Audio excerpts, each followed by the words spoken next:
Assalamualaikum warahmatullahi wabarakatuh. Perkenalkan, nama saya Taufik Afridi, MPMG 1F019030 dari Prodi Sistem Informasi Universitas Bengkulu.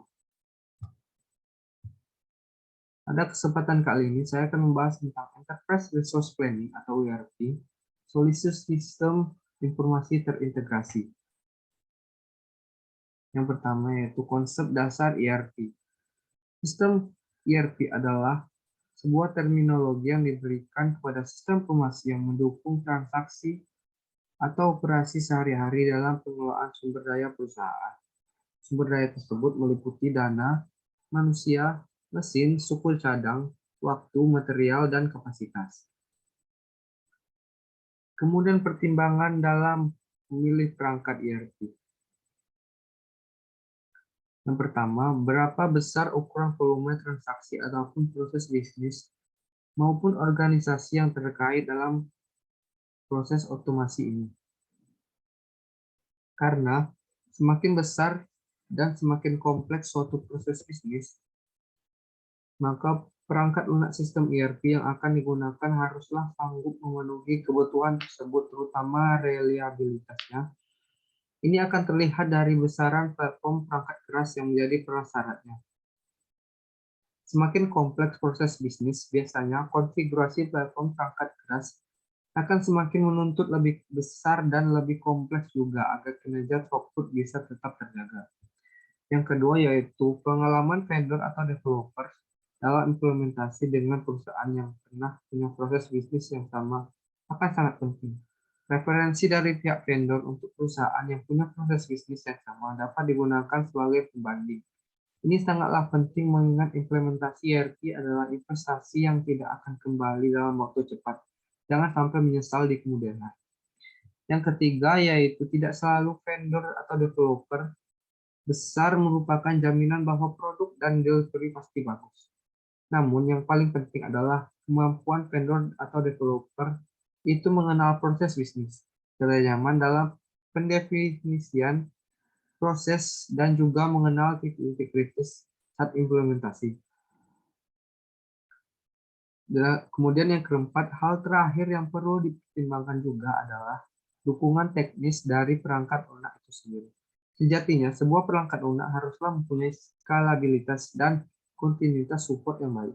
Pada kebanyakan vendor developer, kegagalannya adalah di sisi ini. Untuk itu, perlu sekali dalam kontrak pemeliharaan dicantumkan klausul penalti apabila terjadi kegagalan support. Tentunya lengkap support itu sendiri perlu didefinisikan dengan jelas dan tegas. Kemudian adalah dampak integrasi. Yang pertama yaitu dengan mengimplementasikan sistem ERP di suatu organisasi akan mengintegrasikan sistem yang berakibat yang pertama, perubahan yang dilakukan pada suatu modul secara otomatis akan memutakhirkan modul lainnya bila informasi yang diubah berkaitan dengan modul tersebut. Data akan termutakhir secara langsung begitu user menginput data ke dalam sistem.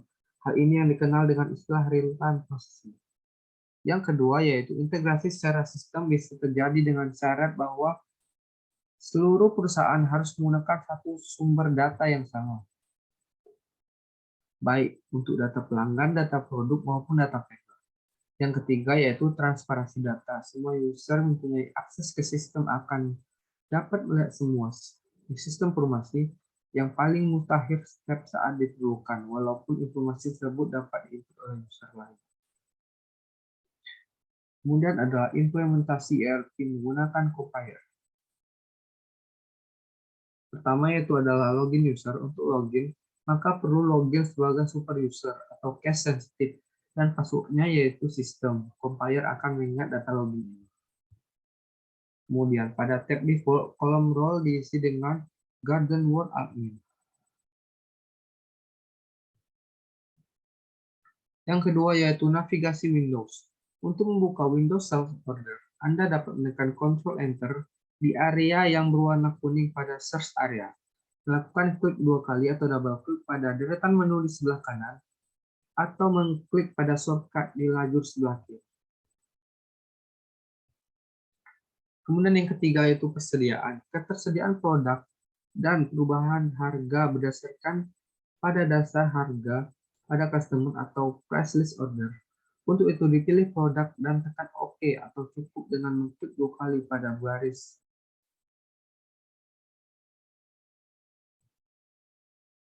Kemudian order. Order lain sudah terupdate dengan informasi harga. Dapat dimasukkan keterangan tambahan, berubah harga, dan kuantiti. Akan muncul peringatan atau warning jika masukkan harga di bawah limit. Order akan menjadi abu-abu jika untuk mengidentifikasikan bahwa sudah menyelesaikan order Anda. Sekarang dapat dicetak invoice atau surat tagihan melalui tombol print dokumen. Sistem tahu bahwa ketika mencetak post order, sebenarnya yang diinginkan untuk mencetak invoice atau mencetak delivery note untuk warehouse order, dan bukan konfirmasi standar order. Karena ini adalah post order, invoice akan diproses secara otomatis. Demikian juga dengan saving dokumen.